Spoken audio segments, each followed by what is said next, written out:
Buenos días, mi nombre es Inmaculada Concesión López Torralbo y a continuación vamos a ver la unidad 3 que se titula La evaluación conductual. En primer lugar, pues vamos a ver la introducción que contempla una serie de orientaciones múltiples para el abordaje de los problemas conductuales, así como la utilización del método hipotético deductivo y una evaluación conductual, que sería una alternativa a la evaluación tradicional. Dentro de ella encontramos la formulación operativa de los casos, diferencias individuales, variables causales y moduladoras y estrategias y resultados. Por otro lado encontramos los fundamentos teóricos y que englobaría pues la historia y el desarrollo de la evaluación conductual. En primer lugar, en los años 60 pues hay un nacimiento de la evaluación conductual, existe una limitación en la evaluación tradicional y eso engloba pues la evaluación de fenómenos abstractos y no observables, es decir, el psicoanálisis. Por otro lado, tenemos el ECE basada en el comportamiento manifiesto, es decir, conducta contingencia y un estudio de casos individuales. En los años 70 ya se produce un estudio de los contextos, hay una valoración de los aspectos de carácter encubierto que engloba emociones y pensamientos y la aparición de las principales ediciones de libros y revistas relevantes.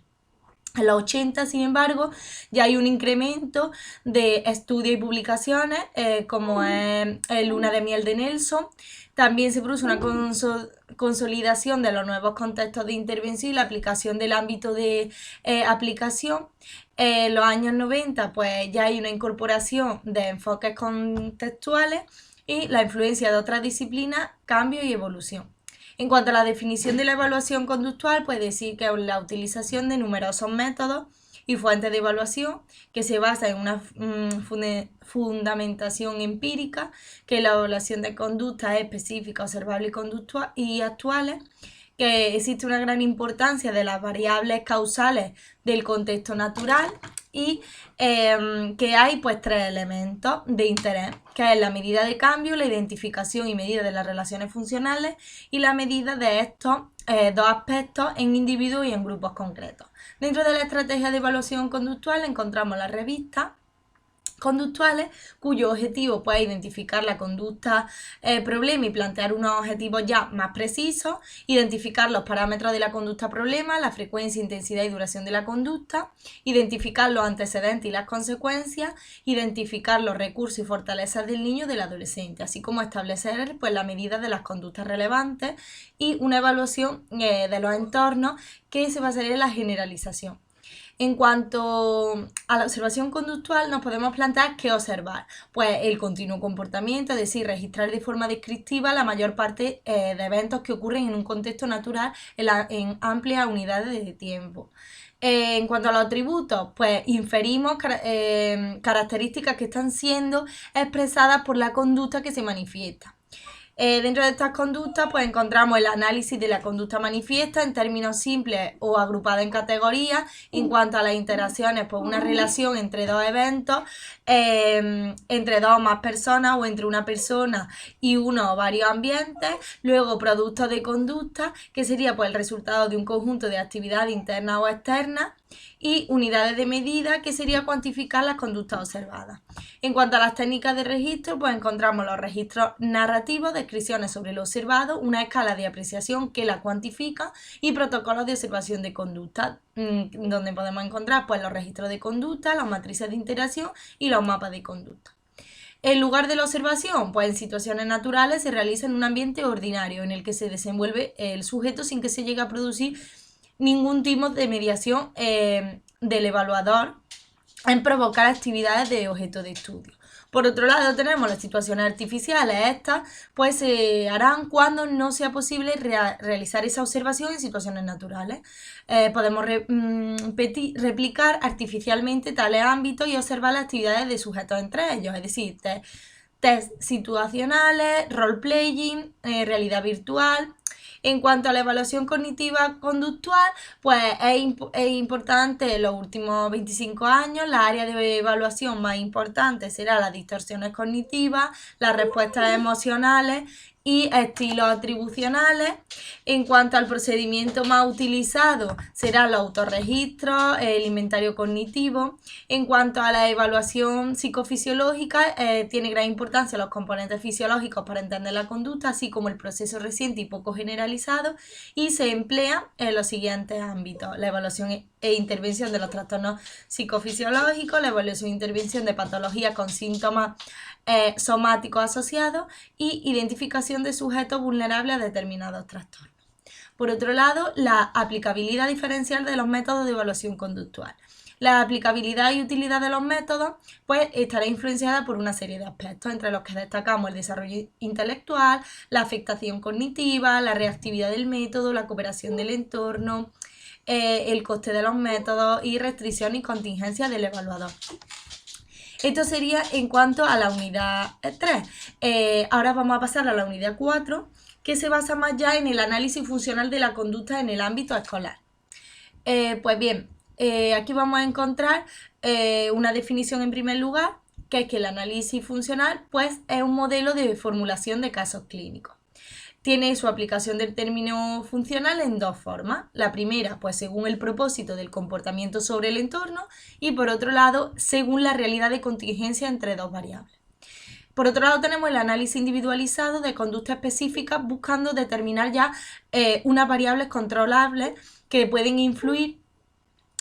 Y tenemos también la diferenciación de Sturney de 1994, que se basa en la evaluación funcional y análisis funcional. Dentro de la fase de la evaluación funcional tenemos la fase descriptiva, la fase interpretativa y la fase de verificación. En cuanto a las hipótesis funcionales, tenemos que debe cumplir tres criterios. Primero, basarse en información obtenida en la fase de recogida de datos. Dos, especificar las variables medibles o contrastables y manipulables. Y en tercer lugar, la conformidad por parte del alumno y de las personas que estén implicadas en la hipótesis formulada. Por otro lado, tenemos que tener en cuenta el procedimiento del análisis funcional. En función del tipo de estrategia puede ser análisis funcional indirecto o análisis funcional descriptivo. El indirecto se basa más en cuestionarios, revistas, y el descriptivo es mucho más en observación, manipulación directa de la conducta. Los pasos para la elaboración de un modelo funcional de la conducta, pues una definición, identificar los antecedentes, es decir, qué pasó antes, identificación de variables, qué característica presenta ese niño que le puede estar afectando el problema, y una identificación de las consecuencias y función de la conducta objetiva, es decir, qué pasa después. Antes de la realización de este análisis, pues se debe definir de una manera clara y precisa la conducta objetiva.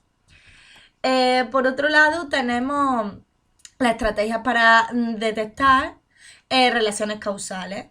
Tenemos los marcadores causales, la manipulación en contexto, el análisis de series temporales, la obtención de medidas a lo largo de contextos, la información sugerencia del propio individuo y modelos funcionales de diferentes trastornos. En cuanto a las consecuencias beneficiosas de la conducta problema, encontramos la atención social tangible, el escape o la evitación y la estimulación sensorial. En cuanto a las limitaciones del análisis funcional, pues que podemos tener problemas en la recogida de esa información, cierta dificultad en la elección de los datos obtenidos y una justificación como estrategia de elección del tipo de la intervención que se vaya a llevar a cabo. En cuanto al procedimiento y proceso de evaluación conductual, pues primero la definición y delimitación del problema. En segundo lugar, la formulación del caso. En tercer lugar, un establecimiento de los objetivos de la intervención psicoeducativa. En cuarto lugar, la elección de técnica y procedimientos de intervención. En quinto lugar, la aplicación ya del programa de intervención psicoeducativa. Y en sexto lugar, una evaluación de la intervención psicoeducativa.